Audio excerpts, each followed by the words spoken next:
जिनके पीछे उनका पूरा परिवार था। बहुत सारे ऐसे साथी देखे हैं जो उस परिवार के कर्ता धर्ता हैं, उस परिवार के मुखिया हैं। उस व्यक्ति को मैंने इस दुनिया से जाते हुए देखा है, उनके परिवार को, उनके परिवार की पोजीशन को तहस नहस होते हुए देखा है। ये साथियों एक कटु सत्य है और ये किसी के साथ भी हो सकता है। ईश्वर ना करे किसी के साथ भी ऐसा हो। आज हम आपके सामने, मैं मानती हूं सर, किसी इंसान की जगह कोई नहीं ले सकता, लेकिन उस इंसान के बाद जो सबसे ज्यादा जरूरत उस परिवार को पड़ती है सर, वो पड़ती है पैसों की, फाइनेंशियल सिक्योरिटी की, इकोनॉमिक सिक्योरिटी की।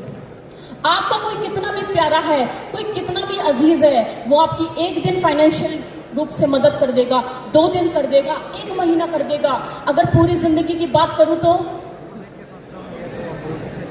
कोई नहीं कर सकता सर। मैं मानती हूं सर, आरसीएम उस व्यक्ति की जगह कभी नहीं ले सकता, लेकिन आज आरसीएम फाइनेंशियल सिक्योरिटी के रूप में हजारों परिवार में इनकम दे रहा है, सिक्योरिटी दे रहा है। आज मैं आपके सामने इस देश की कुछ ऐसी कहानियों को लेके आ रही हूं जिनके मुखिया, जिन्होंने आरसीएम किया था और आज इस दुनिया में नहीं है।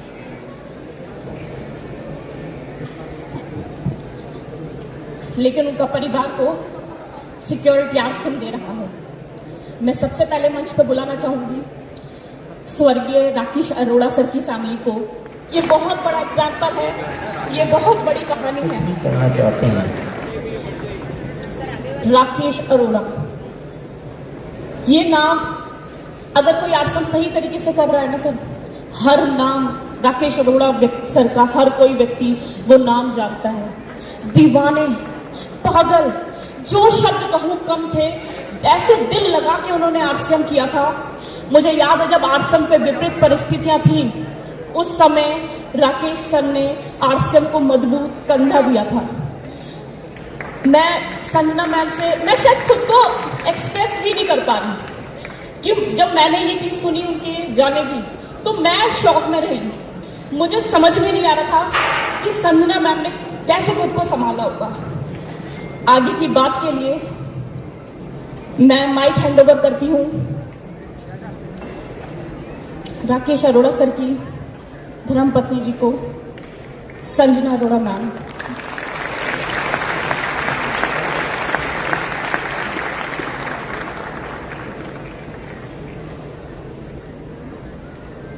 जय आरसीएम।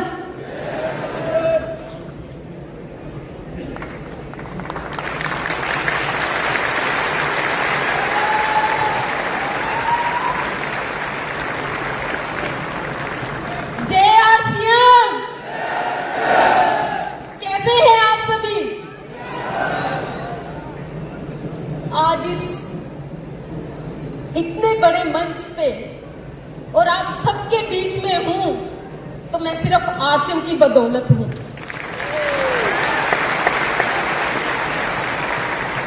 नाम संजना अरोड़ा, पंजाब जलंधर से। मैं एक एजुकेटेड रिच फैमिली से बिलोंग करती हूं और इस आरसीएम को हमने किया नहीं, जिया है। और इस बिजनेस को हमने, मेरे हस्बैंड मिस्टर राकेश अरोड़ा जी ने और मैंने मिलके किया है। और क्या बोलूं मैं आरसीएम के बारे में। जब मैं मिस्टर राकेश अरोड़ा जी की जिंदगी में आई तो बहुत सी जिंदगी में उतार चढ़ाव आए और उनका एक सपना था कि मैं एक बड़े शहर में जाऊं, बड़ा एक बिजनेस करूं, बड़ा एक तकमा मतलब कि लूं। तो हम भी जींद के रहने वाले हैं और हम उस शहर को छोड़कर बड़े शहर में हिसार में आ गए। हिसार से लुधियाना, लुधियाना से जलंधर, मतलब कि जितने शहर हमने बदले उतने काम हमने बदले, लेकिन कहीं से सफल नहीं हो पाए। जब हम फिर लुधियाना में आए तो हमारी जिंदगी में आरसीएम आया और आरसीएम आया तो हमने दिन पर रात एक कर दी। ना आंधी देखी, ना तूफान देखा, ना दिन देखी, ना रात देखी। हमने आरसीएम को दिल से किया, दिल से सींचा इसको। और आरसीएम जब हमारी जिंदगी में आया तो हमने इतनी दिल से शिद्दत से किया, तो पहला चेक हमारे को 1300 कुछ का चेक आया और हमारे को विश्वास हुआ कि ये बहुत कुछ दे सकता है। हमने फिर इतना काम किया, इतनी दौड़ धूप की कि हमने दूसरे ही महीने हमने रोटी और चौथे महीने टेक्निकल का अचीव किया।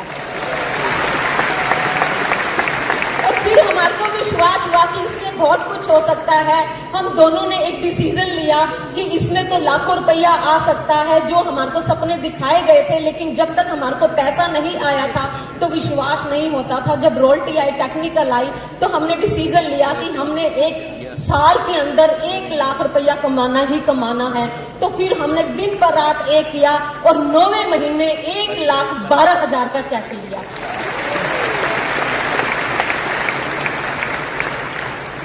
और धीरे धीरे ये मुकाम बढ़ता गया और आज आपके सामने रूबिक पिन पे हैं। और इतना सब कुछ मिला इस आरसीएम की वजह से, इज्जत, मान, सम्मान, धन, दौलत, कोठी, बंगला, गाड़ी। हमने 35 लाख की गाड़ी तक ली, बहुत सी गाड़ियां ली, बहुत सा सब कुछ लिया। और चलते चलते एक ऐसा मुकाम आया कि भगवान ने हाथ खड़े कर दिए। ना जाने किस टाइम, किस पल अचानक मेरे हाथों से मेरे हस्बैंड का चेहरा चला गया और मैं संभाल नहीं पाई। और आप जानते हो कि जब एक घर का मुखिया चला जाता है तो उसकी परिस्थितियां उस परिवार की क्या हो जाती है, भीख मांगने के बराबर हो जाती है। कि वो एक औरत अकेली कहाँ जाएगी, कहाँ फैक्ट्री में काम करेगी, भीख मांगेगी, अपने परिवार में जाएगी, अपने बच्चों को लेके कहाँ जाएगी। लेकिन मैं शुक्रिया अदा करती हूँ मिस्टर त्रिलोकचंद छाबड़ा जी का,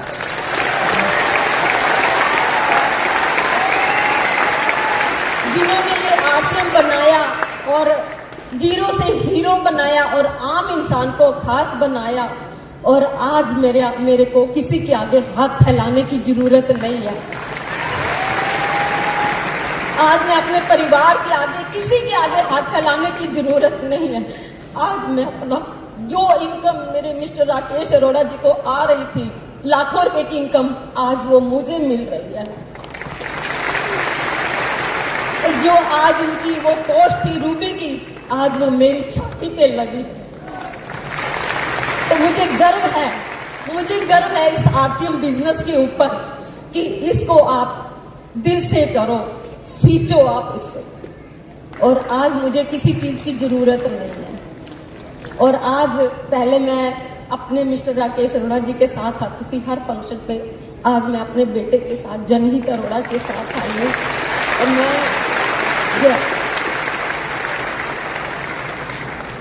जय आरसीएम। क्या हाल है? मेरे फादर ने ना सब कुछ किया, सारी मेहनत की, बस एक चीज, मतलब सब कुछ सिखाया, एक चीज सिखाना भूल गए वो, कि बेटा मेरे बिना कैसे रहना है। बस ये सिखाना भूल गए मेरे फादर। मैं आरसीएम के एक कालीन होता ना, लग्जरी, उस पे जिया हूं। जो फादर से मांगा कि पापा ये चाहिए, ले पकड़ बेटा, पापा वो चाहिए, ले पकड़ बेटा। कभी किसी चीज को मना नहीं किया, क्योंकि आरसीएम जेब भर रही थी।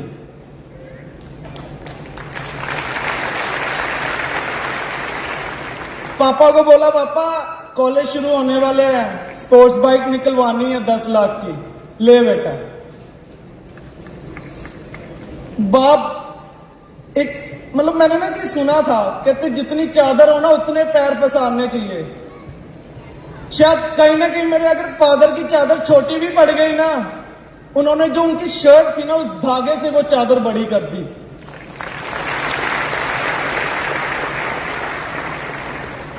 मैं बहुत लकी हूं कि मेरे लाइफ में मेरी मॉम, मेरे डैड और आरसीएम ऐसी आई ना, शायद मैं जब भी जीवन में आऊं तो मेरे माँ बाप जैसे मुझे मेरे माँ बाप चाहिए और काम जैसे आरसीएम चाहिए।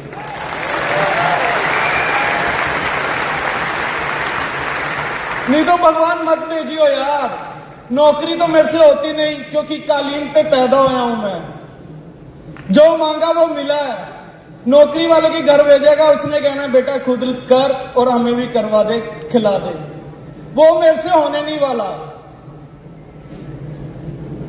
अपने पिता के राज में राजा जैसे रहा हूं, बादशाह जैसे रहा हूं मैं अपने पिता के राज में, और वो भी आरसीएम करके। धन्यवाद। Thank you so much sir.